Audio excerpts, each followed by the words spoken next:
chacun prie le Seigneur Kila mtu apate kuingia katika maombi pour l'écoute de la parole. juu ya usikilivu wa neno.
Seigneur Dieu notre Père, combien nous te sommes reconnaissants, Seigneur Jésus, de nous avoir donné une fois de plus l'occasion de venir, Seigneur, nous rassembler ici en tant qu'un peuple saint, un peuple que tu valorises par le fait que tu as quitté le ciel, tu as laissé ta gloire, tu as laissé ton trône, tu as laissé les anges pour venir sur la terre et rendre visite à ce peuple.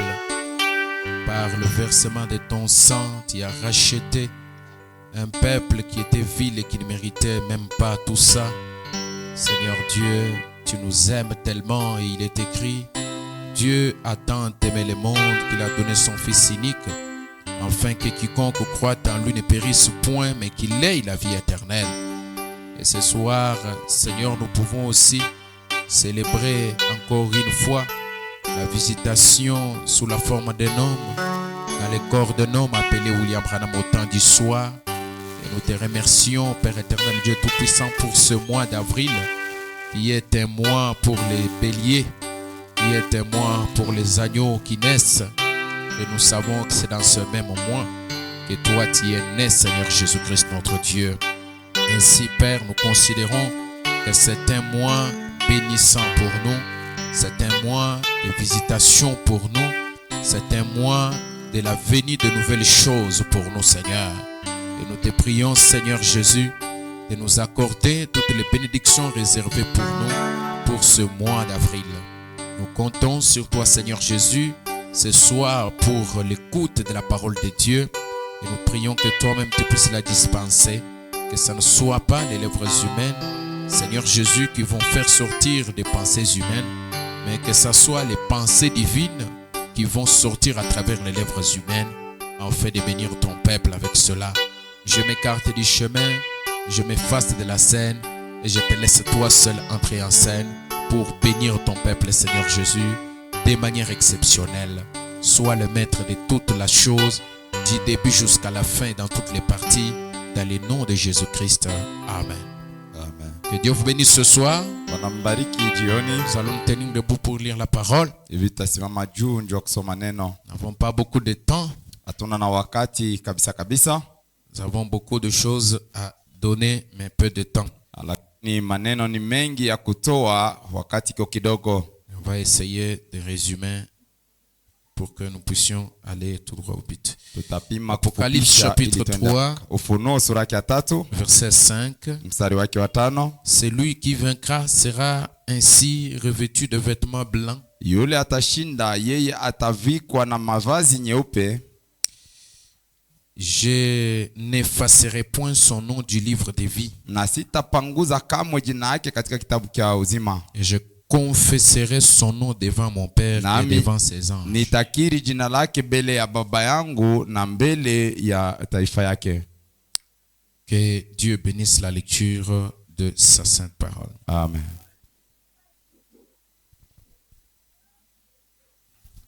Alors, je vous ai dit que je reviens toujours dans l'idée de l'agenda de Dieu. Nakuja mpaka katika wazo moja moja ya ile agenda ya Mungu. L'agenda de Dieu ou le programme de Dieu, le plan de Dieu. Agenda ya Mungu ama mapo ya Mungu ama programme ya Mungu.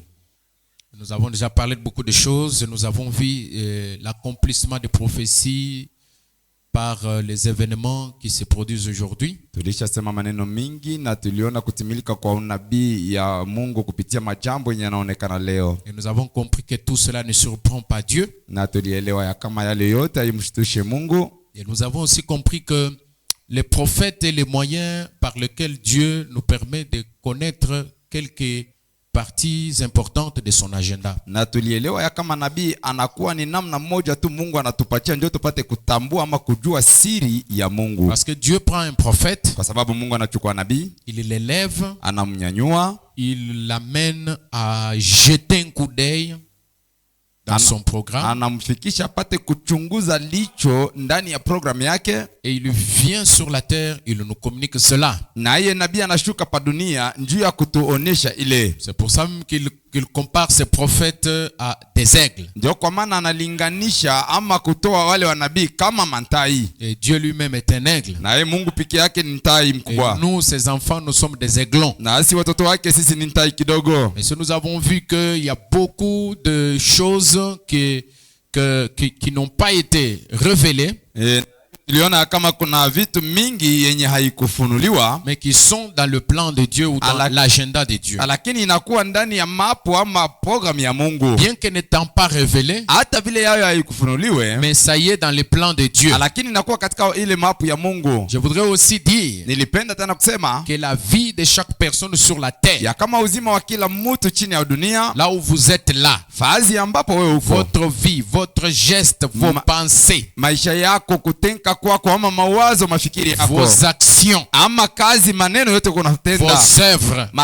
matendo tout yako, ça est configuré dans l'agenda de Dieu. hiyo yote imeandikwa ndani ya kitabu cha Mungu. C'est pourquoi il arrive des fois que Dieu peut prendre des vases, des moyens secondaires. Ndio kwa maana Mungu anaweza kuchukua vyombo ile namna yake ya kutumika chini. Les gens qui ont les dons de prophétie, Watu wenye wanakuwa na mazawadi ya unabii, ils peuvent aussi monter à un certain niveau banaweza nabo kupanda hatua moja fulani pour capter certains des petites choses dans juu ya votre vie, kushika bitu moja kidogo ndani ya maisha yenu, dans le passé ou même dans le présent ou dans le futur. katika maneno ilishapita wala ya sasa ama yenye itakuja Ils kumbele. saisissent cela, ils vous disent par exemple, Na anashika ile na anamionyesha saa zingine, kwa mfano en l'an 2023, ya kama mwaka 2023 au 5e mois de l'année, mwezi wa 5 wa mwaka 23e jour du mois, ama masiku ya 2 na 3 ya mwaka, vous allez devenir un PDG d'une grande entreprise de la ville. wewe utakuwa mkubwa wa kampuni moja mkubwa ndani ya mji. Et cela s'accomplit exactement comme ça. Na ile ukaona inatimilika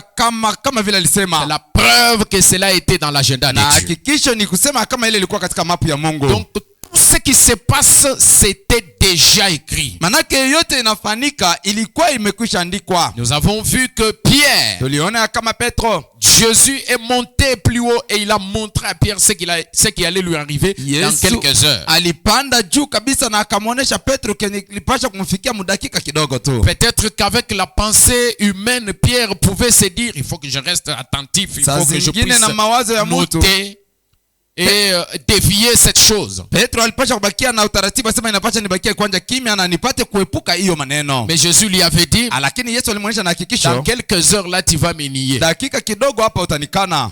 Si c'était peut-être toi ou moi, Kama saa zingine ilikuwa wewe wala mimi, on pouvait même programmer ça dans les téléphones. tulipasha hata kuandika ile mu WhatsApp. Jésus me dit que dans quelques heures je vais les nier. Yesu ananionyesha kama dakika kidogo nitamukana. Moi je ne veux pas accomplir cette prophétie là. Nipende nitimilize ile Je deviens un peu le cœur debout là. Mimi nabakia tu moyo juu.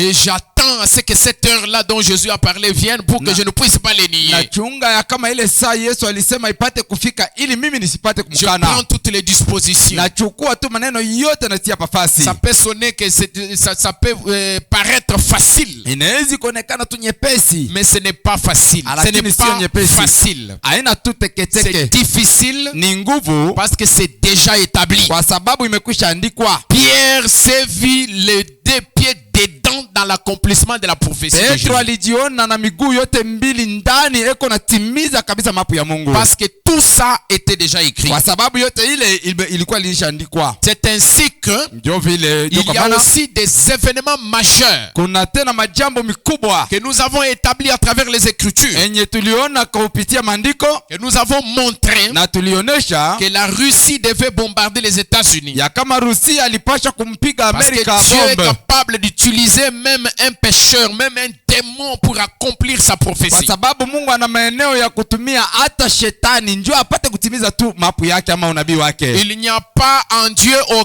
aucun mal ne se trouve en Dieu. Na ndani ya Mungu hamuna bubaya hata kiloko. Dieu n'est pas l'auteur du mal ni de la maladie. Mungu yeye hana chanzo cha magonjwa wala mabaya. Mais le professeur de l'âge nous a enseigné que tous les esprits sont sous le contrôle de Dieu. Lakini mwalimu wa kizazi alitufundisha kama kila roho inakuwa chini ya uchunguzi wa Mungu. Tout cela c'est pour concourir à l'accomplissement de son agenda. Yote ile ni njia tu kutimiliza kwa agenda ya Mungu. Et cela va certainement s'accomplir. Na ile itatimilika paka vile vile. Nous avons aussi vu avant-hier, tena jana le mercredi, ama siku ya tatu que dans l'agenda de Dieu, ya kama katika mapu ya Mungu un prophète dans cet âge montait plus haut. nabii mmoja katika hii kizazi alipanda juu kabisa. Il a saisi 7 grands événements qui allaient arriver avant la venue du Seigneur. Na alishika onyo 7 yenye ilipaswa kufanika kabla ya kuja kwa Bwana. Nous avons vu 7 prophéties qui sont là au tableau. Tuliona ile tu inaandikwa kukibao pale 7. Par manque de place, on n'a pas mis la 7e. Kwa kukosa tu kwa fazi tuliposa kuweka ya 7. La première vision, Mussolini allait envahir l'Éthiopie. Ya kwanza yenye Mussolini alipasha kushambulia tu Ethiopia. La deuxième vision, Adolf Hitler, l'Autrichien, devait prendre le pouvoir en Allemagne. Ya pili ule tu wa Autriche alipasha kwenda na kuchukua ufalme kule kwa Kijerumani. Et il devait entraîner le monde dans une guerre Na mondiale. alipasha kusukuma dunia mzima katika mvuruko tu wa vita. Tout cela est arrivé parfaitement. Na yote ile ilifika kabisa kabisa paka vile. Bien que lorsque cela se disait, les gens se sont fâchés. Hata vile walikuwa wanasema watu walianza kushirika. Les gens ont voulu faire du mal à Frère Branham quand il disait ça. Penda kumfanya ndugu Branham bibaya kwa sababu walikuwa wanafanya kusema ile. Mais l'agenda de Dieu s'est accompli parfaitement. Lakini mapu ya Mungu wakati ilifika kabisa kabisa. Les roues de la prophétie de Dieu se sont emboîtées parfaitement. Na ile tu mpeto wa agenda ya Mungu ilitembea mzuri kabisa. Et ce qui devait s'accomplir s'est accompli. Na enye ilipasha kutimilika ilitimilika tu. La troisième vision, Na onya tatu, on parle des 3 grands ismes. banasema maneno ya izme tatu mkubwa Ou 3 grandes pensées ama politiques du monde. tatu kabisa ya dunia. Le Ya fascisme, le nazisme et le communisme. fascisme, nazisme na ile communisme. Et les 2 premières devaient être envahies ou enveloppées, absorbées par la troisième. Na Le hiyo troisième mbili ya isme. kwanja ilipasha tu kumezwa na ile ya tatu izme. Et la voix exhorte Frère Branham en lui disant, Na sauti inamwonyesha ndugu Branham kusema, observe la Russie. wewe tazama tu Rusia. Observe la Russie. Angarishisha mzuri Rusi. Observe les rois du Nord. Umwangalie ule mfalme wa kaskazini. La 4e vision Ya ine onyo était en rapport avec la science, le développement de la science, le progrès. ilikuwa naangalilia tu na kuendelea kwa usilimu. Et jusqu'à ce que les sommets de cette vision ont montré une voiture avec le supérieur ou le dessus sous forme d'une bulle de plastique. Mpaka na vile kiajuu kia ile unabii kikaonesha kama kulikuwa gari moja yenye ilikuwa na kiayulu sawa sawa tu kiplastiki ama riai. Avec la forme d'un œuf. Na ile tu umbo wa riai. Et c'était une voiture autonome qui roulait sur des autorités bien aménagées. Na ilikuwa ni gari ya kipekee, ilikuwa natembea tu mabarabara mzuri yenye kutengeneza mzuri. Nous avons vu aussi que les 2 suivantes visions se sont aussi accomplies parfaitement. Na tuliona kama ile mbili nayo ilitimilika paka vile tu. Parce que nous avons vu que Google a fabriqué, inventé une voiture de cette façon-là. Kwa sababu tuliona kama Google anafanya, hapana alifanyaka, anafanya gari mpaka vile ndugu Branham alionaka. Dans l'agenda de Dieu toujours, Na katika mapu ya Mungu tu, la 5e vision onyo ya 5 avait trait au problème moral de notre époque. ilikuwa naangalilia mambo ya heshima muwakati yetu. Et le point central, c'était les femmes. Na maneno tu ya mkatikati ilikuwa tu ni wanawake. Frère Branham a vu les femmes chercher les droits égaux avec les hommes. Ndugu Branham aliona mwanamke kutafuta parite ama ya pamoja na wanaume. Ou dans la plupart des cas, les droits supérieurs. Ama saa zingine majambo ingine maaki ya juu kabisa. Je vous ai montré que ça a toujours été ça, l'attitude de la femme. Na kila mara nimeonyesha kama inakuaka vile ndio hali ya mwanamke. Quand vous lui donnez la main, elle veut prendre le bras. Wakati wewe unampatia tu mkono, yeye anapenda achukue tu na yote. Depuis le début de temps, Tokea tu mwanzo wa wakati, très longtemps, plus longtemps que jamais, na zaidi mbali kabisa, l'homme est resté toujours dans son pantalon et sa chemise. mwanaume yeye alibakia mpaka mpantalo yake akivala kanjo ni ya Mais mwanaume. combien de modèles la femme a changé? Sasa ni mamodeli ngapi mwanamke yuko nabadilisha? Elle veut quitter ses habillements Anapenda atoke tu mavazi yake pour entrer dans l'habillement de l'homme. ndio apate kuingia mavazi ya mwanaume. Et aujourd'hui, elle parle de le pantalon des femmes. Na leo yeko nasemezea maneno ya pantalo ya mwanamke. Et j'ai dit qu'il n'existe pas de pantalon de femme. Na nilisema kama hakuna pantalo ya mwanamke. C'est Satan qui dicte son langage à la Ni femme. shetani mwenye yeko namuonesha mwanamke kia kusema Le corps de la femme devait être couvert. mwili wa mwanamke ulipasha kufinikwa. Branham dit la femme se déshabillerait dans Ndugu cette Branham 5e vision. anasema mwanamke atajivula manguo katika hiyo tamko. Jusqu'à ce qu'elle est devenue nue à l'exception d'un petit tablier. Mpaka na pale alibakia bunji kwa chako tukakufinika pambele. Ce sont des esprits Ile ni maroho qui tournoient pour l'accomplissement de l'agenda de yenye Dieu. iko nazunguka njoo kutimiliza tu kwa maneno ya Mungu. Quand Dieu parle une prophétie, Wakati Mungu anasema katika unabii, toutes les lois de la nature et les esprits commencent à travailler pour l'accomplissement de cette prophétie. sheria yote ya asili na maroho inakuwa natumika njoo itimize tu paka ile mambo Et ya si cet Mungu. esprit vous trouve dans une distraction, il vous attrape. Na kama ile roho inakukuta katika kulenga anakubamba. C'est pourquoi nous devons garder beaucoup l'œil sur la femme. Njoo kwa maana tunaweza kuchunga dicho kabisa kwa mwanamke. Et regardez seulement lorsqu'une seule femme porte les cheveux noirs, les mèches. Mwangalie tu wakati tu mwanamke mmoja ndani ya kanisa anavala yeye mesh. Même si on a interdit ça, Hata kama balikataza ile. regardez 3 semaines après. Sasa mwangalie kwa mashuku kidogo Dès kupita. qu'on laisse ça entrer là-bas, Akimwacha tu ya ule anaingia kule. 3 semaines après, Majuma tatu on n'aura kisha. pas moins de 5 femmes dans cette église avec les mèches. Hatutafuta 10 ya banamuke banacha kuweka ile mameshi. C'est toujours comme ça. Inakuwaka paka vile. Et cet esprit-là pousse la femme à aller au-delà de ses limites. Na ule mwa ile roho inamsukuma mwanamke aende mbali ya mpaka yake. Aujourd'hui, on a la femme dominatrice à la Leo maison. tunakuwa na mwanamke anakuwa na tawala kunyumba. Une femme dominatrice. Mwanamke anakuwa na tawala Une femme kunyumba. qui commande. Mwanamke mwenye anaongoza Elle a nyumba. poussé plus loin jusqu'à passer à la chair. Alienda mbali mpaka na kukua nyuma ya Une mimbali. femme derrière la chair, Mwanamke nyuma ya c'est une mimbali. perversion. Ile inakuwa ni kupevuka. Ça, ce n'est pas la parole de Dieu. Hiyo sio neno la Mungu. La Bible dit Biblia inasema la femme doit rester tranquille dans la maison de Dieu. anapaswa kubakia kimya ndani ya chumba ya Mungu. Elle ne doit pas parler. Yeye hawezi hata kusema. Elle doit aller interroger à son mari à la maison. Anapaswa kuuliza kama ni kuuliza bwana yake kunyumba. Mais on trouve la femme qui a envahi la chair. Lakini leo tunaona mwanamke anapenda mimbali. Elle est là avec son pagne en train de prêcher. Yuko pale na kikombe yako na ubiri. Ça ne sera jamais dans le message. Ile mumujumbe haitafanikaka kamwe. Les femmes du message connaissent leur place. Mwanamke mjumbe anajua fasi yabo. Les femmes du message connaissent la parole. Mwanamke mjumbe anajua neno. Les femmes du message, ce sont des aigles. Mwanamke mjumbe anakuwa ni ntai. Elles peuvent aussi prêcher plus que ces femmes-là. Anawezi kuhubiri kushindia bale banamuke bale. Mais elles savent que je ne suis pas appelé au ministère. Lakini anajua ya kama siitwe mimi kuhuduma. Il y a une fois un certain prophète qui me disait, Kuna mara moja nabii moja alikuwa ananionyesha, tu vois ta femme là, unaona bibi yako ule elle a un ministère. yupo na huduma. Je vois en elle un ministère, Mimi elle naona prêche. ndani yake ni huduma na yeko na ubiri. J'ai dit, Mimi nasema mais c'est le prophète. nabii wetu Vraiment, na ça, heshima yote ça c'est terrible.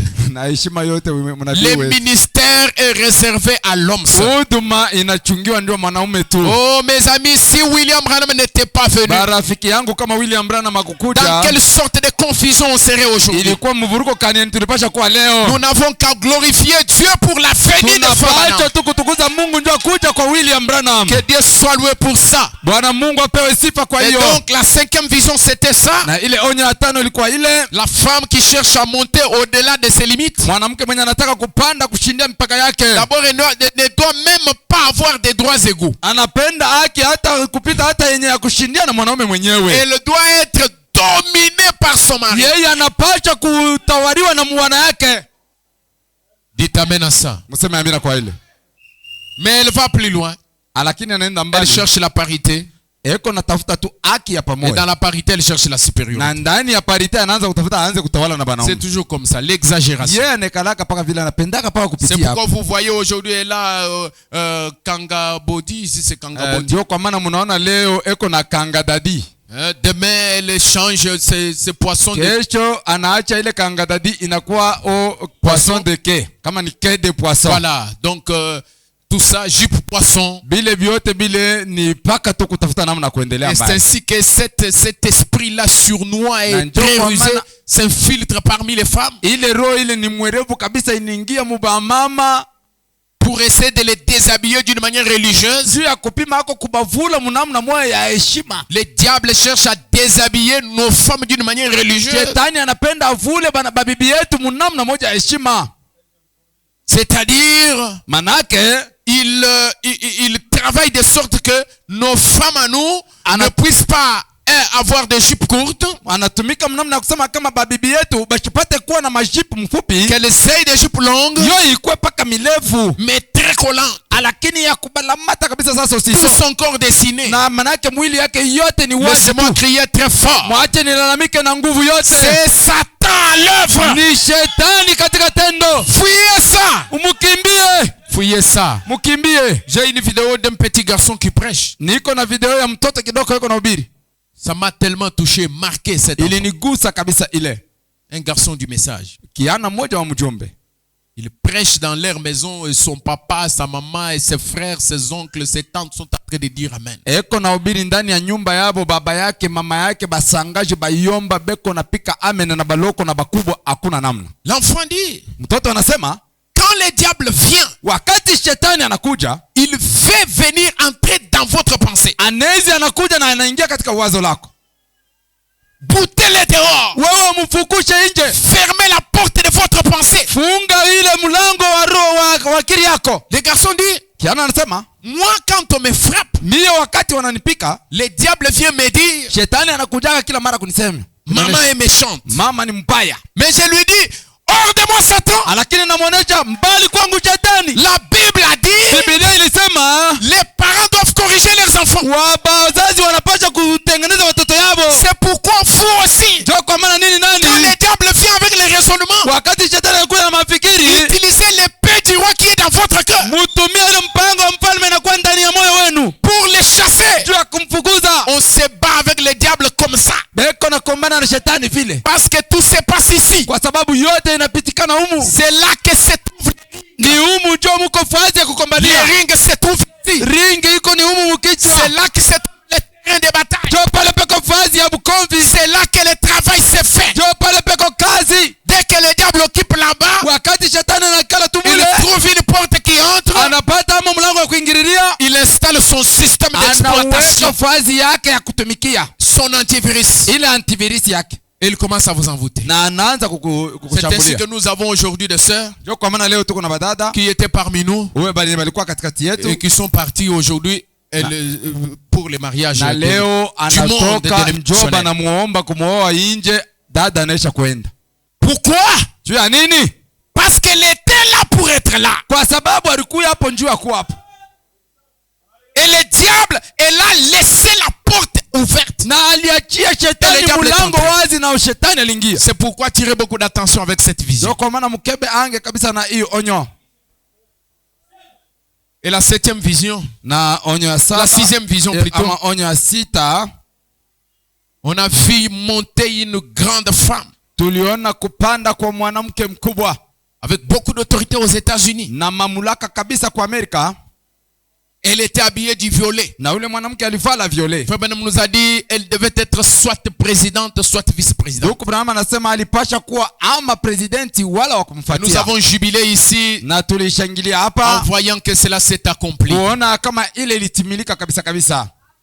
Et Kamala Harris Na Kamala Harris a accompli cette vision. alitimiza kabisa ile onyo. La 7e vision et la finale, Na onyo ya 7 na ya mwisho c'était la destruction des États-Unis. ilikuwa ni kubomolewa kwa Amerika. Et c'est l'agenda de Dieu Na hiyo yote ni mapu ama agenda ya avant Mungu la venue du Seigneur. kabla ya Bwana apate kurudia pa udongo. Est-ce que quelqu'un peut dire amen? Eti mtu anaweza kusema amina? Et si nous allons ajouter encore quelque chose d'autre, Na hivyo tutaongeza kitu kingine tena, parce que nous avions dit que la vie de chaque personne se trouve dans l'agenda de Dieu. kwa sababu tulisema kama uzima wa kila mtu inakuwa ndani ya agenda ya Mungu. Et l'agenda de Dieu, c'est le livre de Dieu. Na agenda ya Mungu inakuwa ni kitabu chake, C'est la pensée de Dieu. ni wazo ya Mungu, C'est ce qu'il avait déjà écrit ni Kenya alikuwa alishaandika dès avant la fondation du monde. kabla kutungwa kwa Et dunia, cela s'accomplit dans le temps. na ile inatimilika katika Et wakati, chaque personne na kila mtu a quelques lignes qui sont écrites là-bas pour sa vie. ana mistari kidogo yenye inaisha kuandika mule njua maisha yake. C'est écrit que tel frère du nom de tel va être croyant d'Agapa au tabernacle. Inaandikwa ya kama nduku mwenye jina C'était fulani atakuwa mwaminifu mwagapao maskani. Est-ce que nous sommes ensemble? Eti sisi ni pamoja, C'est un plan de Dieu. na ni maapu ya Mungu, C'est déjà écrit comme ça. ilishaandikwa vile. Alors c'est pourquoi Na ndio kwa maana j'ai trouvé bon d'indexer cette partie ici nilikuta mzuri apata niongeze hiki kipande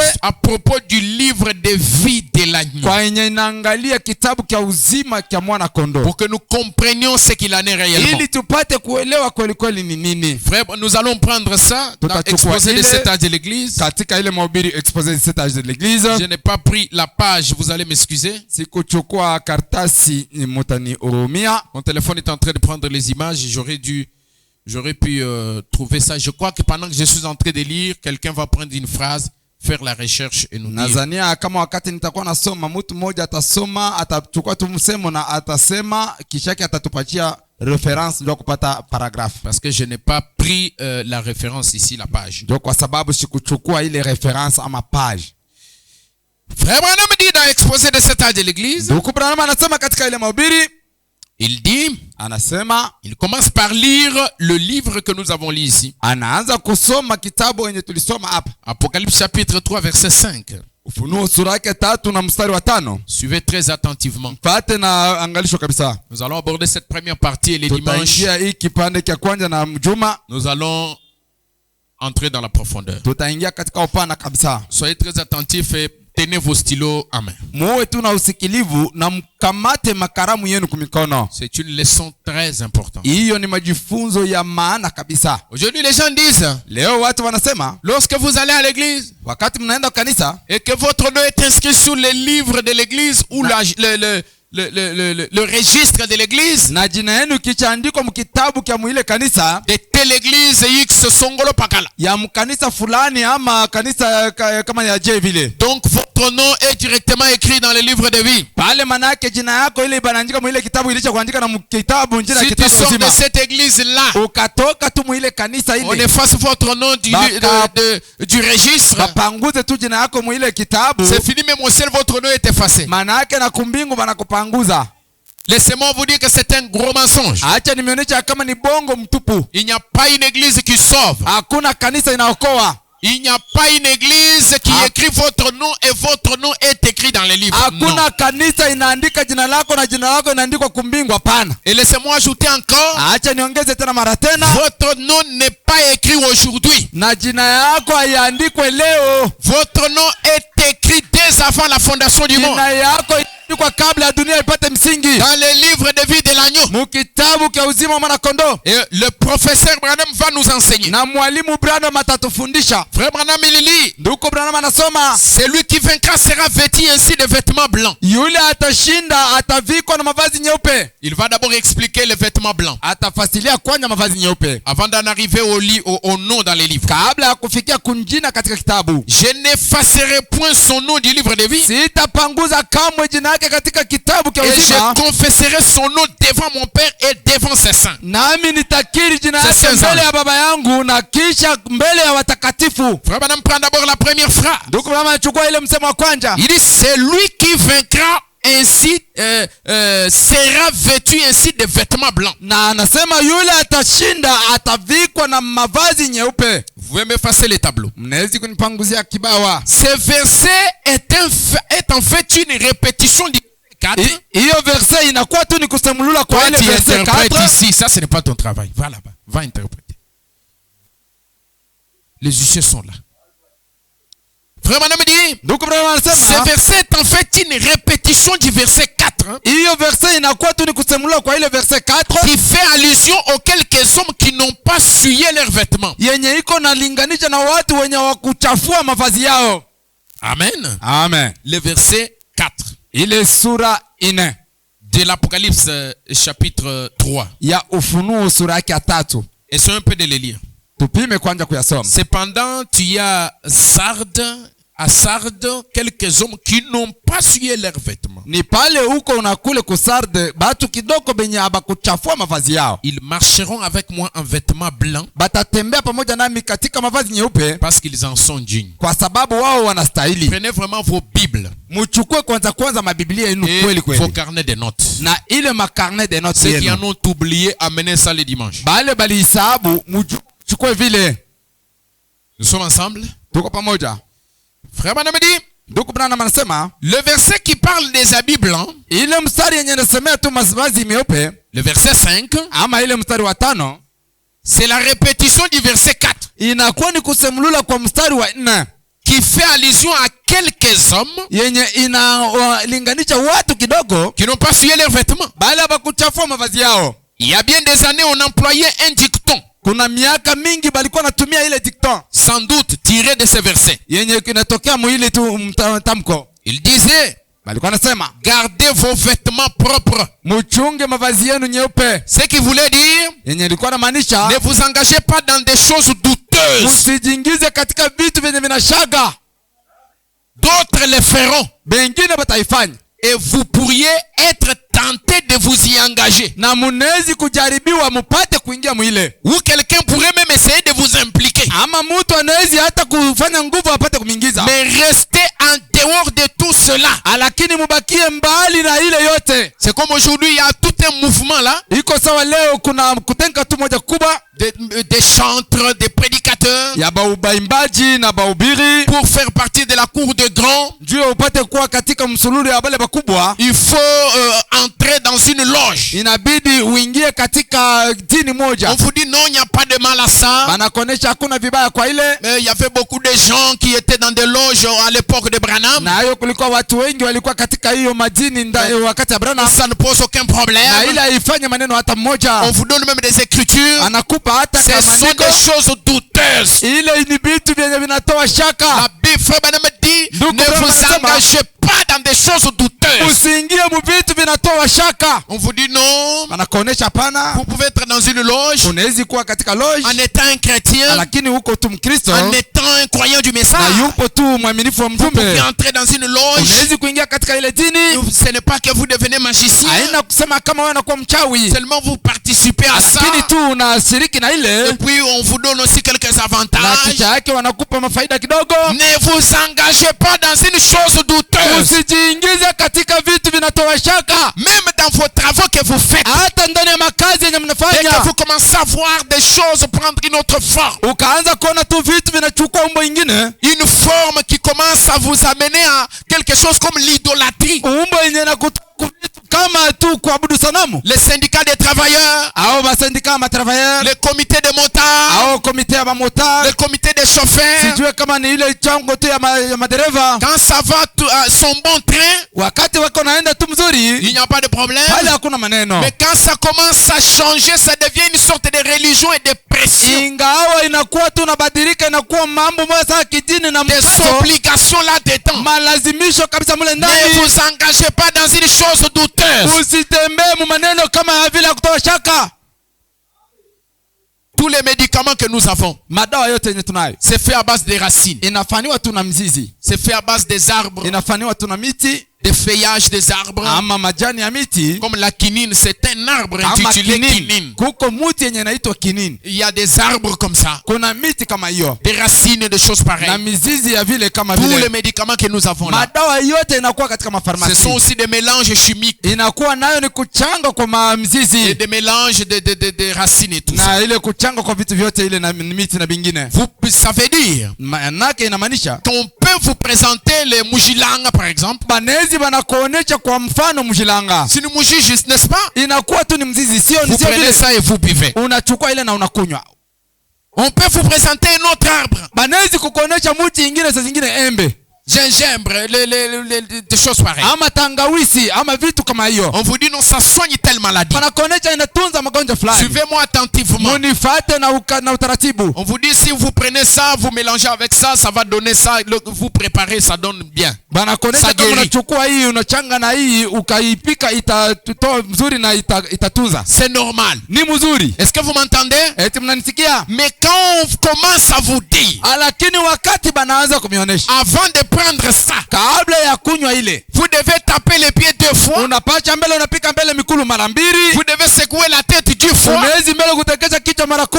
Vous ne devez pas sauter les mouiches. Wewe mwenyewe huwezi kutambuka mti fulani. Vous ne devez pas manger le matembele. Hapana, huwezi kutembea mbarabara unaangalia kubukongo. Ça, ne vous engagez pas dans des choses douteuses. Ile nasema usijiingize katika vitu vinatoa shaka. Est-ce que quelqu'un peut dire amen? Amen.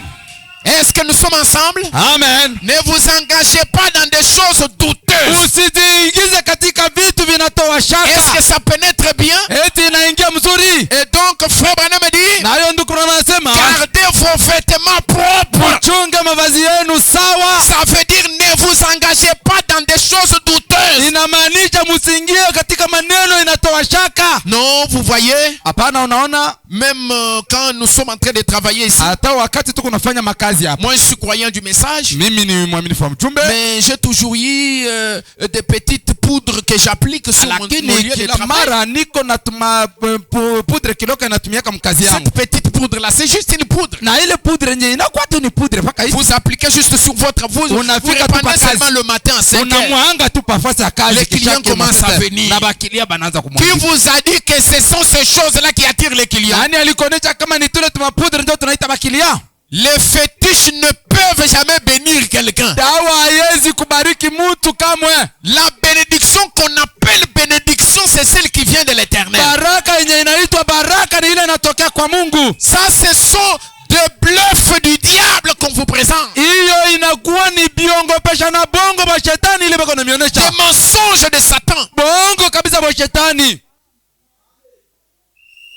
Que je sois pauvre mais en rapport avec l'Éternel mon Dieu. Nipate kubaki masikini lakini muulinganisha Je préférerais être pauvre mais en accord dans mon cœur avec mon Dieu. Nitatamania kuwa masikini lakini mwenye kupatana na Mungu ndani ya Que moyo d'être wangu. riche avec une conscience qui me condamne tous les jours. Bali ya kuwa mtajiri na dhamiri yenye inanihukumu kila siku. On commence à te dire, tu te lèves la nuit, Unaanza kuonesha utaamka msiku, tu prends les bougies, unachukua tu buji, places dans les coins, unaweka katika kona fulani, tu fais cette prière. unaanza kuomba hivi. Ne vous engagez pas dans des choses douteuses. Usikapime kuingia mubitu vinatoa shaka. Gardez vos vêtements propres. Chunga vazi yako safi. Dites un grand amen à ça. Sema amina mkubwa.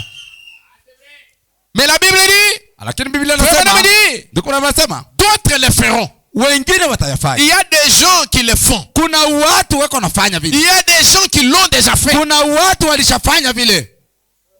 Mais laissez-moi vous annoncer, Mwache nimtangazie banduku ils sont malheureux. ya kama wao ni wenye ole. Parce qu'un homme comme moi, Kwa sababu mtu kama mie je peux passer par là. na hizi kupitia pale, Si je passe par là, kama anapitia tu pale. Pale unapata maneno. juste je passe par là. Mie tu Inconsciemment, nipitie tu pale bila hata je kujua. passe par là. Nipitie tu pale huku. Bina kwa labik. Uyo wasema biote bya nyangu huku. Sans même prier, Bila maombi, je passe par là. mimi napitia tu pale saa zingine Unaisha mkulaisha. bina kwa labik. Wewe utikali baby. Juste quand je quitte de chez toi, Wakati tu mimi naondoka kwako, tu voyages. wewe unasafiri. Ah, frère, mais non, il faut vraiment que je voyage ce soir pour aller voir ton nganga là, afin de renouveler encore. Et si j'apprends ça, même ton nganga, même ces nganga, les nganga de ces nganga, ils vont devenir fous.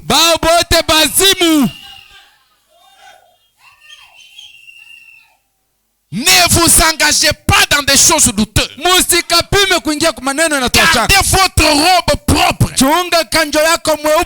Et vous pourriez être tenté de vous y engager à cause de l'argent. Quelqu'un qui aime beaucoup l'argent.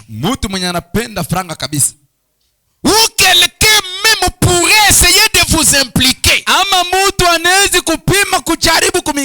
Ça n'a aucun mal. Ça n'a pas de problème. Quelqu'un d'autre pourrait essayer de vous y impliquer. Mais restez en dehors de tout cela. Et prenez une route qui vous en éloigne.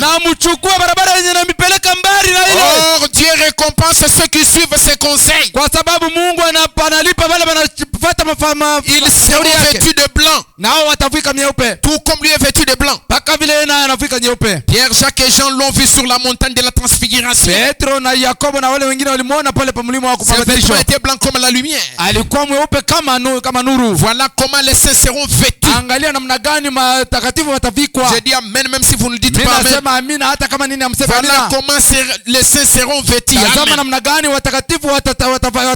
Leurs vêtements resplendiront d'une blancheur immaculée. Vous savez que nous vivons au temps de la fin. C'est dans cet âge que les églises vont se réunir. Et de même qu'elles sont actuellement au levier de commande de la politique mondiale. Les églises sont aux commandes de la politique mondiale aujourd'hui. Ils sont plus politiques que les hommes politiques. À chaque événement qui arrive, il faut toujours que les cardinaux, l'archevêque et l'archibishop puissent faire la déclaration. Ça, ce n'est pas le rôle de l'église. Ce n'est pas l'église a quitté son rôle, elle commence à jouer la politique. On ne peut plus entendre une parole de fortification. Ce qui tourne dans des journaux, c'est toujours les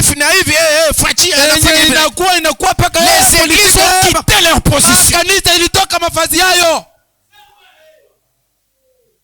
Ce n'est pas ça le rôle de l'église. J'ai dit bien que ce n'est pas ça le rôle de l'église. L'église doit travailler pour le salut des âmes. Et le retour du royaume. Ce n'est pas être plongé dans la politique. Sortez de la politique. La politique n'est pas le domaine de l'église. Laissez la politique aux politiques. Priez pour les politiciens. Mais ne faites pas la politique. La politique est de l'autre bord. Branham dit, moi je suis dans l'autre bord. Frère Branham dit, elles sauront bientôt amener les finances du monde. C'est l'église qui aura bientôt les finances du monde. Amen. À ce moment-là, si vous n'appartenez pas à l'organisation mondiale des églises, vous ne pourrez plus acheter ni vendre. Vous perdrez tout. Ceux qui restent fidèles à Dieu et qui se gardent d'essuyer leurs vêtements au contact du système mondial. Je reprends, ceux qui restent fidèles à Dieu et qui se gardent d'essuyer leurs vêtements au contact du système mondial. Des églises seront dépossédées de leurs biens. Donc Frère Branham fait allusion ici à un système mondial. Il y aura un système mondial. Et il faut qu'un certain groupe de gens se gardent de ces souillures et du contact avec ces systèmes. Na inabidi kundi moja ikue mbali na ile machafuko na ile mapatano na ile masystem. Nous sommes ces groupes-là. Sisi ni ile kundi. Je suis de ces groupes-là. Niko katika ile kundi. Qui vont garder leurs vêtements propres. Wenye batachunga vazi labo c'est-à-dire manake c'est garder hors du contact avec le système mondial. Ni kujichunga safi bila mapatano na ile system ya dunia. C'est ce que les hommes du monde appellent en d'autres termes le nouvel ordre mondial. Jo ile bantu ba dunia banaita kama namna nyingine nasema namna nyingine ya kutumika ya dunia. Parce qu'il y a des grands hommes de ce monde qui sont aux commandes du monde. Kwa sababu kuna watu wa kwa hii dunia yenye banakuwa naongoza hii dunia. Qui influencent le monde. Benye biko navuta dunia. Par leur politique. Kupitia politiki yao. Ils prennent des grandes décisions. Biko na chukua on les appelle des décideurs. Na banaita ba décideurs. Mais au-dessus de tous, lakini juu ya wale bote Lucifer est leur chef. Lucifer anakuwa chef yabo. Ils sont en pleine formation d'un système mondial. Biko katika kutunga kwa ile système mondial. Vous voyez qu'aujourd'hui tout est en train de devenir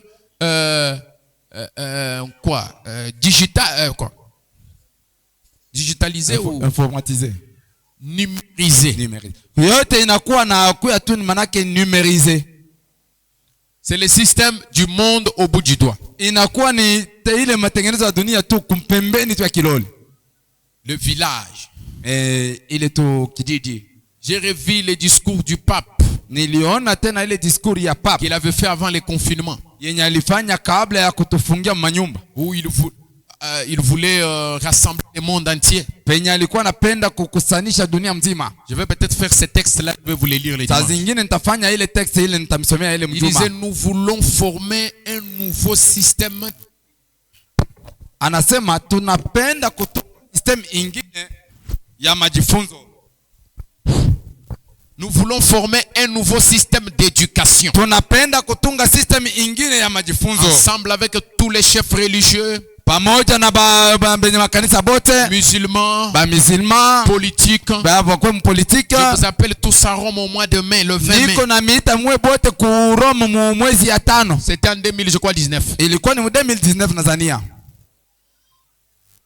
C'est déjà la mise en place d'un nouveau système. Ile inakuwa mara moja kuikala kwa panafasi kwa ile système.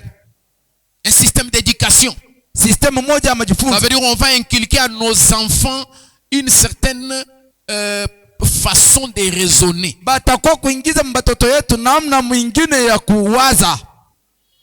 Qui va converger vers le système de l'unification du monde. Enye itabafikisha mkuwaza munamna kusema itakuwa ni namna moja kutunga kwa dunia. Afin de répondre à leur désir d'avoir un seul chef mondial. Ili bapate kujibia kwa ile tu kutaka kwabo ya bapate kuwa na mtu mmoja mwenye anatawala dunia mzima. Une seule religion mondiale. Na jini moja katika dunia.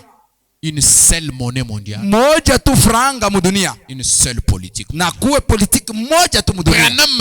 Branham anasema il y aura un groupe de gens kutakuwa kundi ya watu qui resteront fidèles à Dieu benye batabakia baaminifu kwa Mungu et qui vont se garder des souillures na batajichunga kwa ile machafuko et leurs vêtements na mavazi yao seront gardés en dehors du contact avec le système mondial. Itachungiwa mbali na ile kupatana kwa ile system ya dunia. Frère dit amen, mais retenez ces choses parce que c'est dans l'agenda de Dieu. Na mushike ile bitu kwa sababu iko ndani ya agenda ya Mungu. Ça va commencer à arriver. Wakati bitaanza kufika, vous n'allez pas vous rendre compte. Hautawazia. Vous savez, lorsqu'on nous a confinés, nous étions à l'église. C'est tombé brusquement comme ça. À partir d'aujourd'hui, les églises ne vont plus encore ça. On a commencé à dire, mais si on savait même avant,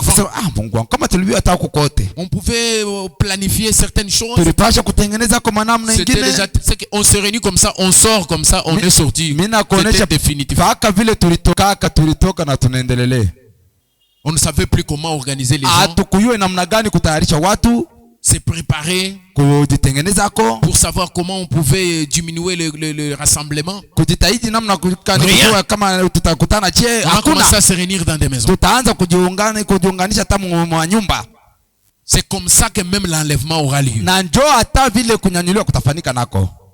C'est comme ça qu'on peut nous surprendre d'un jour au lendemain.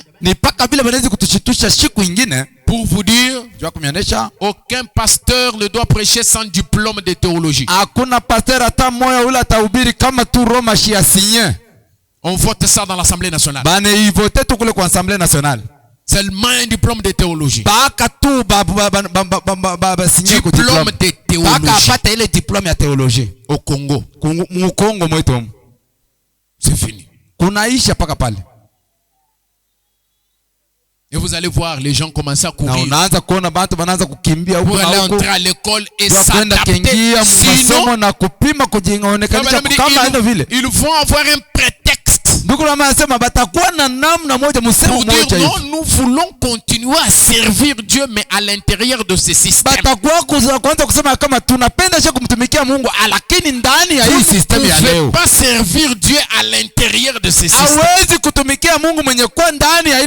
Servir Dieu comme ça, c'est servir Dieu en dehors de sa volonté.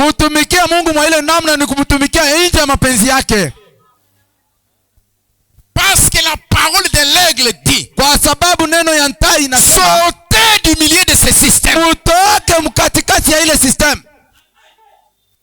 Le nouvel ordre mondial. Les passeports sont devenus biométriques. Petit à petit. On a entendu parler ici du pass sanitaire. C'est le même système exact. Vous ne faites pas ça, vous n'achetez pas. Il y aura un système dans lequel vous devez faire partie. Sinon, vous n'allez rien faire. On va vous bloquer. Parce que les églises auront des comptes en banque. Et quand on va bloquer votre compte, qu'est-ce que vous allez faire? Qu'est-ce que vous allez faire? On vous dit, pour que vous soyez une église, vous devez avoir des documents. Ah, ok, ça va. On va avoir les documents. Pour avoir les documents, il faut avoir un compte en banque. Ah bon, ça pas de problème. Vous faites un compte en banque. Et vous avez tout est entre les mains de l'État. Vous êtes piégés. Vous avez vu l'exemple avec Poutine. Donc tout l'argent bloqué. Toutes les banques bloquées. Mais ce sont leurs banques. Mais bloquées. C'est un système. Ils sont exclus du système SWIFT. C'est-à-dire vous ne pouvez plus envoyer l'argent. Une banque ne peut plus envoyer l'argent à une autre banque. Ça appartient aux États-Unis et au système économique mondial. Ce système-là appartient aux États-Unis et au système économique mondial. Et quand on vous bloque, vous voyez? Une église doit avoir les documents. Ok. Pour avoir les documents comme une église, vous devez avoir compte en banque. Okay. Maintenant pour prêcher, il faut faire partie d'un quelconque système, mmoja wa chama fulani, vous ne faites pas partie de là, kama una mmoja wa mwile chama, votre compte est bloqué. hapa konti yako tunafunga. Vous êtes un indiscipliné. Wewe uko tu mtu wa C'est mtombo. pour ça que on va avec tout le monde comme ça, comme dans un entonnoir. Ndio vile beko nenda na bantu bote vile vile utaona sasa nenda kuingisha mwantonoir munchupa. Vous vous retrouvez dans un petit tuyau. Bote mnalikuta mkantundu kule yulu ni hivi. Mais les enfants de Dieu, lakini batoto wa Mungu, avant de tomber dans l'entonnoir, kabla ya kuangukia mwile entonnoir, ils vont dire batasema haka, c'est déjà dangereux. Hii inakuwa hatari. Faisons attention. Tukebe ange. Parce que ces choses vont arriver. Kwa sababu hii maneno itafika hakika. Frère Branham dit, ça c'est la prophétie. Hiyo ni unabii. C'est Frère Branham qui parle. Il annonce les choses qui allaient arriver. Il dit question des églises seront dépossédées de leurs biens.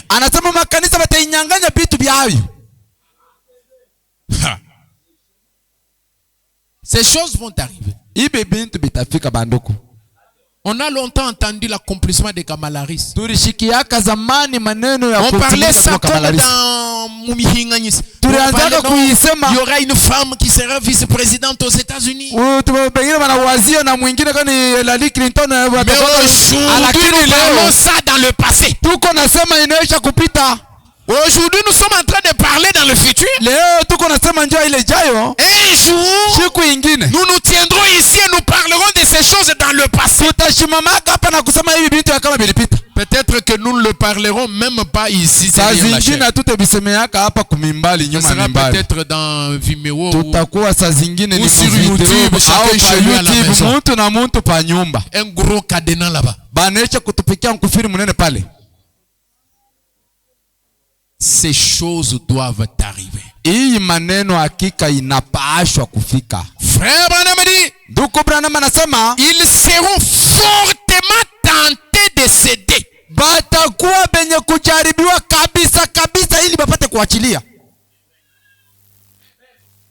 Comme c'est que je parle de franc-maçon là. C'est tout un mouvement. Pour qu'on vous ouvre les opportunités.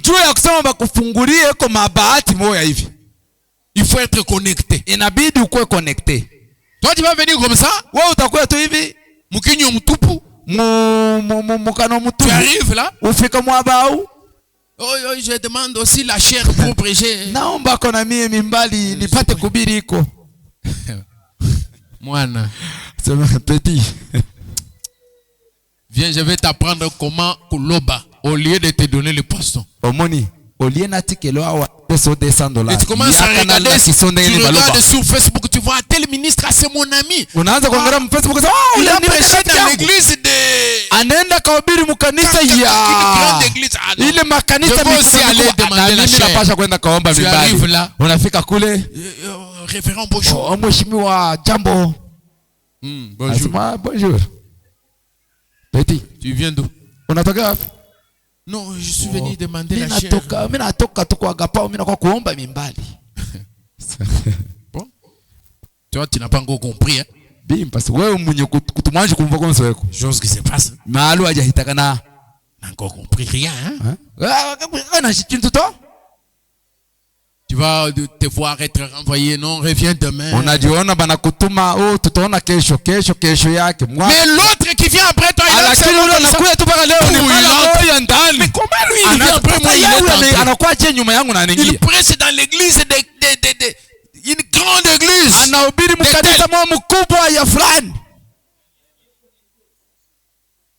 Comment lui il vient, il passe? Offrande d'amour. $2500. Vous voyez ce matin de veste. Et vous serez fortement tenté. Secret. Mon cher, si tu sais quoi, il n'y a pas de problème. Parce que quand tu vas te voir bloqué ici, mes amis, ces choses ont déjà commencé. C'est le même système. Même au marché là. Même dans vos travaux que vous faites êtes là. Vous travaillez avec des gens dont vous ne connaissez pas l'identité.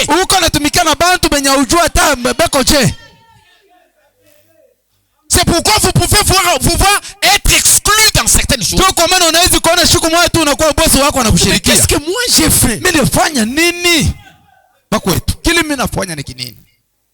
À l'époque où le Seigneur était en train de me poursuivre avec le ministère,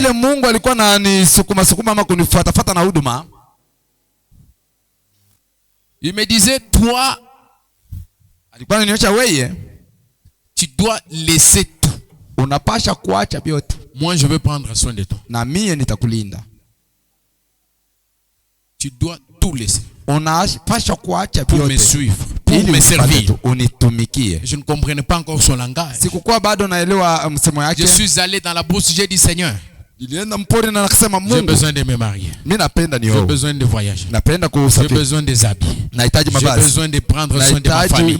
J'ai besoin de faire ceci. Il me faut un boulot. Je suis allé en brousse. J'ai fait 3 jours. Seul. J'ai prié. Je termine, je sors de la brousse. J'arrive à la maison. Quelqu'un me dit, nous t'avons tellement attendu. Il y a un travail. J'ai dit, Seigneur, merci. Ah voilà, bon, signez ici. C'est quand vous entrez comme ça, vous arrivez là-bas. Dès que vous arrivez là-bas, vous allez voir quelqu'un qui va... Ok, allons-y. J'arrive comme ça. Je trouve qu'il y avait d'autres personnes qui étaient venues devant moi. Je commence à travailler. Le chef là, il m'a remarqué très vite. Dit, toi, tu travailles bien. Tu es intelligent. Alors comme ça, toi, tu vas quitter ici. Je vais te placer ici. Et il m'a placé plus haut. Le même jour. Et là-bas, j'ai commencé à travailler. J'étais à la commande d'une machine là. Tu appuies ici, tu fais comme ça. Mais attention parce que les bras peuvent te couper ici. J'étais là. Les autres étaient là-bas dans des saletés et tout. Moi, les mêmes jours, je suis arrivé. Quelques heures après, le chef du chef est venu avec un gros ventre comme ça. Il dit, pourquoi tout ça? Moi je ne t'ai pas dit tout ça. Allez tout le monde.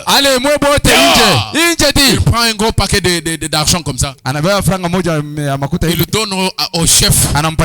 Et le chef commence à nous distribuer. Bon. Il me dit, Monsieur Richard, donne-moi ton numéro. Il a pris mon numéro. J'ai fait chasser beaucoup de gens.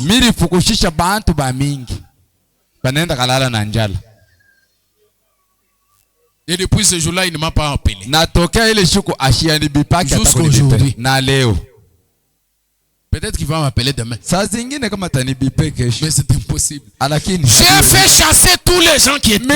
Parce que Dieu avait sa main en train de me poursuivre. 3 jours de consécration. Des jeûnes et des prières. J'arrive. Il me montre un signe. Je trouve du boulot. Mais ce n'était pas un boulot du tout. On m'a payé quelque chose là pour un jour. Et je suis parti. Mais qu'en est-il, mes amis? Parce que ces gens-là, ils voient. Il y a des endroits où vous allez comme ça, on commence à utiliser votre étoile. C'est pourquoi faites attention, même dans les travaux que vous choisissez. On commence à jouer avec votre étoile. Faites beaucoup attention, mes amis. Ne vous mêlez pas à la souillure. Faites beaucoup attention. Il y a des endroits où pour passer comme ça pour que la porte s'ouvre, il faut seulement que tu mentes. C'est là où notre foi est mise à l'épreuve. Mais si vous êtes quelqu'un qui avait déjà entendu ce que je dis, lakini kama uko mtu mwenye alikuwa alishasikia benye niko nasema hapa, le Saint-Esprit en vous, Roho Mtakatifu ndani yako, il va vous aider à vaincre cette porte-là. atakusaidia upate kushinda ile mlango. Frère Branham dit, Ndugu Branham anasema des prédicateurs céderont. mahubiri Des bataacha, prédicateurs bahubiri céderont bataachilia ile maneno avec l'excuse de servir Dieu à l'intérieur de la structure du système antichrist de la bête. na ile tu razi ya kutumikia Mungu katika ile system ya mpinga Kristo ya mdunia. En donnant raison, bon, nous voulons quand même servir Dieu. Kusema tu notre ministère ne peut pas rester comme ça. Il faut quand même servir Dieu. Inabidi tu tumtumikie Mungu. Bon, où est le problème? C'est juste on entre dedans et surtout. tu na kunaisha. Branham dit, Branham anasema ils se laisseront flatter bataacha bana balanda et amadouer par la hiérarchie. Na benye kuongozwa tu ama benye kushushwa tu na ile ya juu kabisa. Et les gens suivront ces faux bergers jusqu'à l'abattoir. Na batu batafuata bale bahubiri babaya mpaka na kufasi ya kubaua. Les prédicateurs suivent ce système. Bahubiri wanafuata ile système. Et les gens suivent ces prédicateurs. Na batu wanafuata bale bahubiri jusqu'à l'abattoir. Mpaka na kukiuwio. Que quelqu'un donne un grand amen. Mtu mmoja asema amina mkubwa. Amen. Mais au jugement, lakini kukitia ils seront tous trouvés nus. Wote watakutaniwa uchi. Ils ne recevront pas ses vêtements blancs. Abatapokea ile mavazi nyeupe. Et ils ne marcheront pas avec lui. Na abatatembea pamoja naye. Nous ne pouvons pas marcher la main dans la main avec le diable. Hatuwezi kutembea mkono kwa mkono na shetani. Dans les vêtements souillés du monde. Na ile mavazi yenye kuchafua na dunia. Et compter être ensuite avec Dieu. Na kuhesabia kuwa pamoja na Mungu. Il est temps de vous réveiller. Ni wakati ya nini kuamka. Et d'entendre la voix de Dieu qui crie. Na kusikia sauti ya Mungu inalalamika. Sortez du milieu d'elle. Mutoke katikati yabo. Des religions organisées. Ile tumatini ya kujitengeneza. Mon peuple. Enfin que vous ne participiez point à ce péché. Ili msipate kukusanyika mwile mazambi. Et que vous n'ayez pas de part à ce fléau. Na msipate mapiko kwa ile tu kikombe. Amen. Amen. C'est Dieu qui parle. Ni Mungu mwenye anasema. Fuyez les religions de ce monde. Mukimbie madini ya dunia. Comme la peste. Sawa vile ne marchez plus avec le monde. Msitembee pamoja na dunia. Rendez votre vêtement blanc. Par la repentance et le sang de l'agneau. Mais faites-le maintenant. Car demain il pourrait être trop tard. Amen. Amen. C'est très important. C'est très important. Maintenant, on entre maintenant dans la notion. Il prend la deuxième phrase. Juste la première phrase, vous avez vu, ça nous a pris beaucoup de temps. Maintenant, la deuxième phrase. Celui qui vaincra, je n'effacerai point son nom du livre de vie. Ça, c'est la deuxième phrase. Apocalypse 3:5. C'est lui qui vaincra. Je n'effacerai pas son nom du livre de vie. Dites amen. Nous voici de nouveau devant un passage de la parole de plus difficile à comprendre. Il faut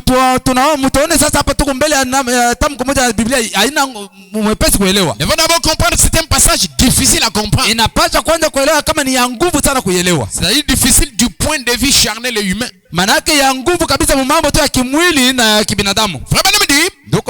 Ce verset étudié superficiellement, quand on l'étudie superficiellement, est utilisé aussi bien par les arminiens que par les calvinistes pour défendre leur point de vue. Les arminiens déclarent que ce verset annule incontestablement Jean 6:37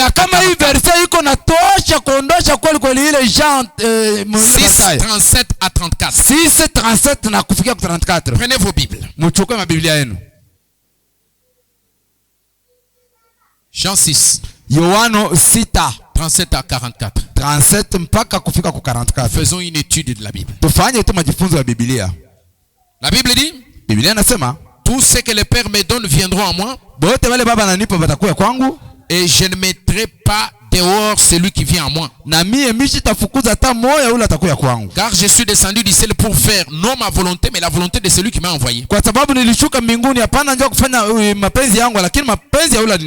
la volonté du Père qui m'a envoyé, c'est que je ne perde aucun de tout ce qu'il m'a donné, mais que je les ressuscite au dernier jour. Les Juifs murmuraient à son sujet parce qu'il avait dit je suis le pain qui est descendu du ciel. Et il disait, n'est-ce pas là Jésus le fils de Joseph, celui dont nous connaissons le père et la mère? Comment donc dit-il je suis descendu du ciel? Jésus leur répondit, ne murmurez pas entre vous. Nul ne peut venir à moi si le Père qui m'a envoyé ne l'attire. Et je le ressusciterai au dernier jour. Alors le verset ici, les Arméniens disent que Apocalypse chapitre 3 verset 5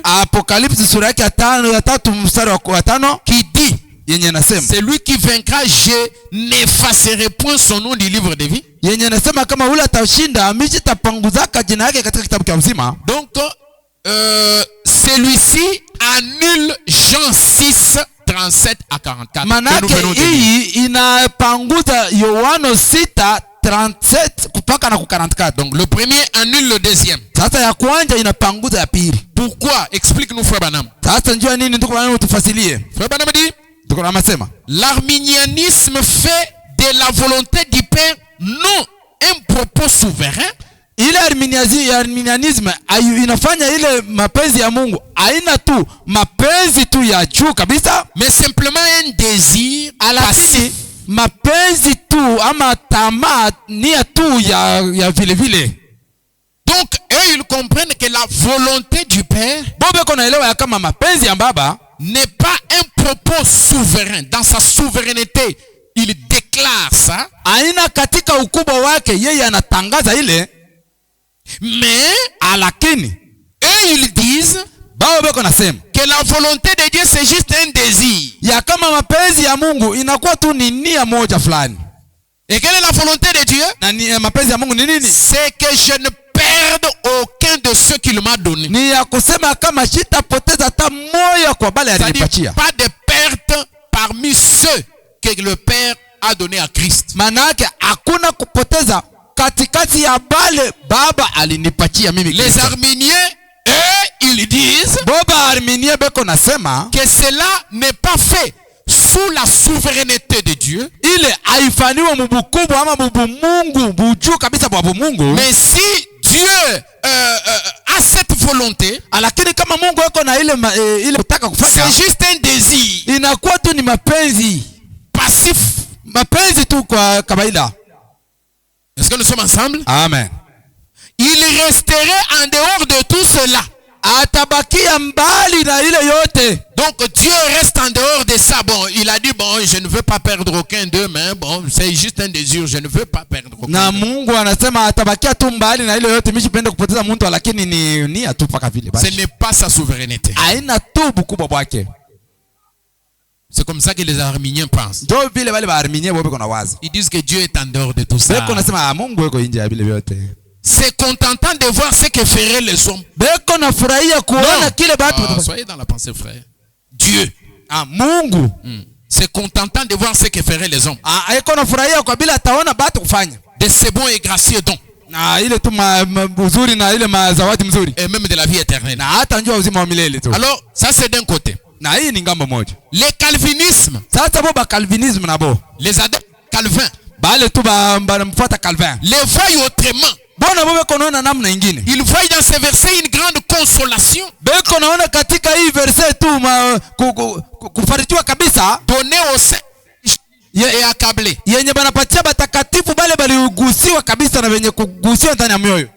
qu'importe ces temps de malheur, ya kama izuru wakati ile ya ole, ces terribles persécutions, ile tu makuwa kabisa, car le vainqueur est celui qui croit que Jésus est le Christ. Kwa sababu mshindaji ni yule anaamini kama Yesu yeye ni Kristo. Son nom ne sera pas effacé de ce livre. Na yeye jina yake haitapunguziwa ndani ya kitabu. Certains d'entre eux disent aussi que wengine nao katikati ya mabega wanasema kama ce livre de vie n'est pas le même que le livre de vie de l'agneau. Hiki kitabu cha uzima hakina kio kimwana kitabu cha uzima kimwana kondoo. Ça c'est les calvinistes qui disent ça. Aba sasa na boni ba calviniste ndio wanasema. Mais comme toujours, frère Branham commence à parler. Lakini sawa kila mara vile ndugu quand on étudie un verset superficiellement, wakati tunajifunza tu ile verset ya yulu, on n'en tire qu'une signification superficielle. Tunashikia tu paka kusema kumoja kwa kiyulu tu. La possibilité que nous soit effacé des registres de Dieu, bahati ya kusema jina ipate kupanguzwa mu kitabu cha Mungu, mérite plus qu'une étude superficielle. Yayo inaangalilia tu mambo ya kujifunza kwa yulu. Non. Ça mérite plus qu'une étude superficielle. Iko na bei kushindia tu kujifunza kwa yulu kwa ile ça demande une étude qui n'est pas superficielle, qui est approfondie. Inaomba kujifunza kwa upana kabisa. Car jusqu'à présent, kwa sababu mpaka hapa, la plupart de ceux qui étudient la parole, zaidi ya bale beko najifunza neno, ont simplement tiré la conclusion que Dieu inscrit les noms de ceux qui sont nés de nouveau dans le livre de vie de l'agneau au moment de leur nouvelle naissance. Balifika tu mkutia tu decision hapo mkusema sema ba Mungu anaandika jina ya bale bonani ni paka wakati ya kuzaliko kwao. C'est-à-dire dans le temps. Manake mu wakati. Frère Branham va contredire ça. Donc Branham ataharibisha ile. Donc il y a beaucoup qui pensent que Dieu écrit votre nom dans les livres de vie pendant que vous êtes en train de naître de nous. Mkuko ba mingi bona elewa kama Mungu anaandika jina yako ni wakati wewe uko nazalikwa. Celui-là vient de naître. Huyu anazalikwa kutoka Mungu mara mwana beba karatasi yake. Il commence à écrire. Anaanza kuandika kasongo mkonkole. Mulumba Chibaso. Chimanga wa kasonga. Jo ata. Ça c'est la preuve qu'ils ont étudié cette écriture de manière superficielle. Ile ni hakikisho kama balijifunza bya yulu ile andiko. Ils n'ont pas sondé les écritures. Aba kuingia katika upana kabisa ile andiko. Donc Branham asema et si pour une quelconque raison ce nom doit être enlevé, na njoo ya sababu moja fulani ile njina inapaswa kuondoshwa, sa place dans le livre redeviendra simplement un espace blanc. Fasi yake mu ile kitabu itabakia tu fasi mweupe. Comme avant qu'il soit inscrit. Iko sawa kabla bayaandika. Ceci est 100% contraire à ce qu'enseigne réellement la parole. Hii inapinganisha kabisa kile Biblia inaandika inafundisha. Les prophètes et la parole. Na nabii yeye ni neno. Ce que nous venons de dire, hivi tunataka mkusoma, ce que les arminiens disent, ile ba arminiens banasema, ce que les calvinistes disent, ile ba calvinistes banasema, et ce que les libres penseurs disent, na ile ba vitabu inasema, c'est contraire à ce qu'enseigne la parole. Inapinganisha kile kinafundisha Biblia. Nous maintenant apprendre ce qu'enseigne la parole. Sasa tunapenda kujifunza kile neno yeye anasema. Un prophète il est la parole. Branham anasema kama nabii yeye ni neno. Festé pour son temps. Mwenye kuonekanisha ndio wakati yake. Ça ne peut pas être le problème des piles, mes amis. C'est le mixeur qui commence à couper encore. Ça ne peut pas être la faiblesse des courants aussi.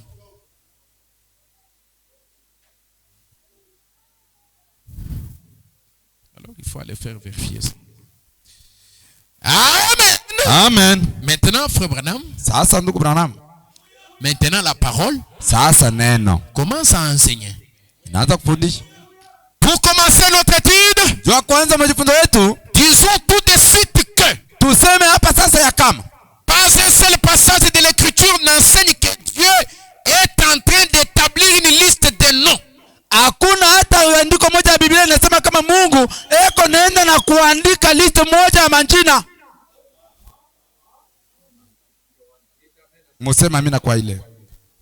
Oh mes amis, la parole est tellement bonne. Barafiki neno ni mzuri kabisa. C'est vraiment merveilleux. Ni ya mastajabu sana. Nous devons prendre plaisir à ça. Tunapaswa kufurahi na hiyo. Frère Branham nous dit d'abord. Donc Branham atuonyesha tena. Pas un seul passage de l'écriture n'enseigne que Dieu est en train d'établir une liste de noms. Hakuna hata andiko moja mu Biblia inasema kama Mungu hapa sasa yuko unaenda na kuandika liste moja ya manjina. Voilà la première chose que nous devons retenir. Ndio kitu cha kwanza tunapaswa kushika.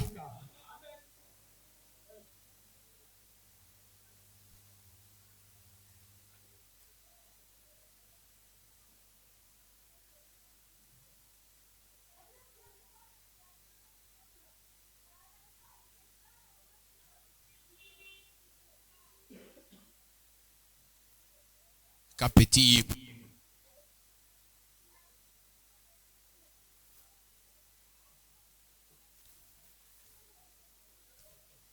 Voilà. Première chose. Ya kwanza, des choses que nous devons retenir. Bintu bile tunapaswa kubamba. Mungu ye ashiandike hapa sasa kitabu ama manjina moja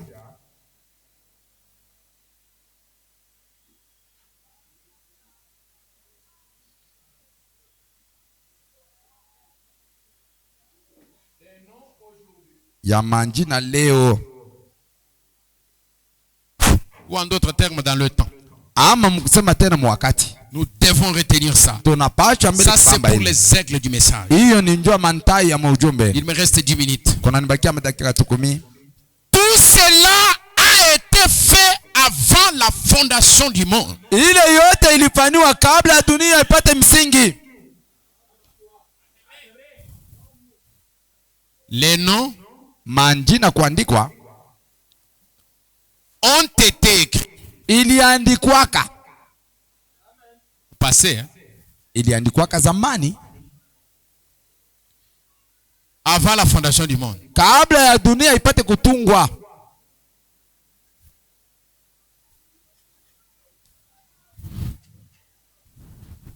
Frère Branham dit, Nduko Branham anasema, comme nous allons bientôt les démontrer. Sawa vile tutaionyesha hapa sasa. Et si nous n'allons pas simplement nous engager dans l'étude de deux groupes de gens, na tutaingia tu pa kujifunza kwa makundi mbili ya watu qui ont chacun l'occasion de recevoir la vie éternelle, yenye mmoja yuko na bahati ya kupokea uzima wa milele, et les uns l'acceptant, na bengine nayo kuikubali, leur nom étant inscrit, na manjina yao yenye kuandikwa, les autres le refusent. Bengine nabo beko na ikatala, leur nom n'étant pas écrit. Manjina yabo yaandikwa hapana. En fait, nous montrerons par l'écriture yenyewe tutaonesha kupitia andiko que les multitudes des gens qui n'ont pas passé par la nouvelle naissance entreront dans la vie éternelle. Ya kama bantu bengi kabisa benye bakupitie kupita tu kuzalikwa jipya bataingia mu uzima wa milele. C'est là que ça devient chaud. Hein? Pale ndio binakuwa kivukuto.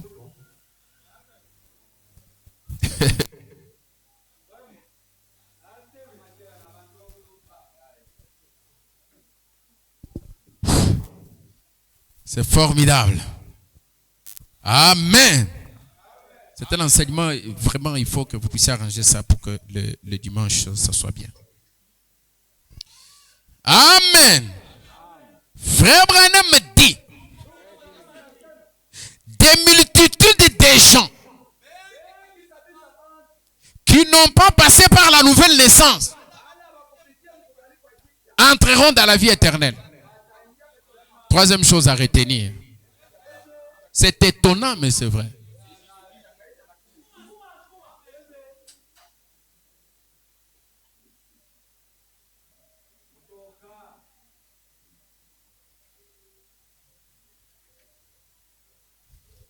Qui ne sont pas nés de nouveau.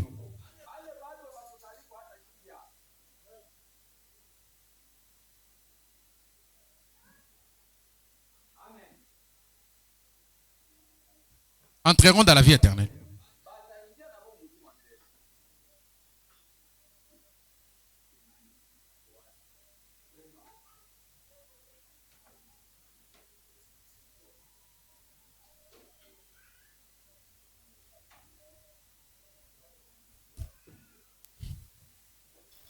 Dites amen à ça. Frère Branham me dit, aussi étrange que cela paraisse, c'est absolument vrai.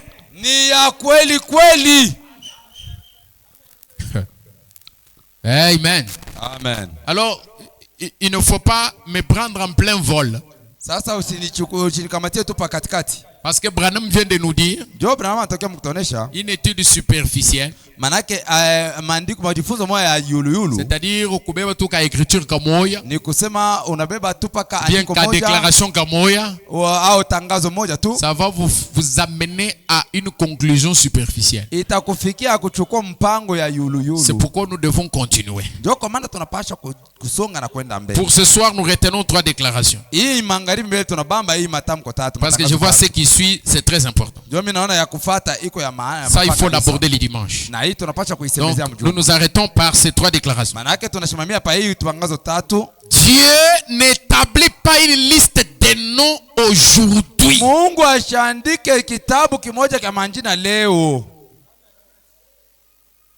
Deuxième déclaration, les noms ont été écrits avant la fondation du monde. Troisième déclaration, des multitudes de gens qui ne sont pas nés de nouveau. Ce que nous venons faire ici, nous disons quand nous venons à l'église, nous venons pour naître de nouveau. N'est-ce pas? Mais laissez-moi, avant de vous laisser partir, épingler quelque chose. Parce qu'en fait, la nouvelle naissance, c'est pour l'enlèvement. Amen. Est-ce que nous sommes ensemble? Amen. C'est pourquoi j'ajoute encore. La plupart des églises que vous voyez, ils n'attendent pas l'enlèvement. Ils attendent la 3e venue.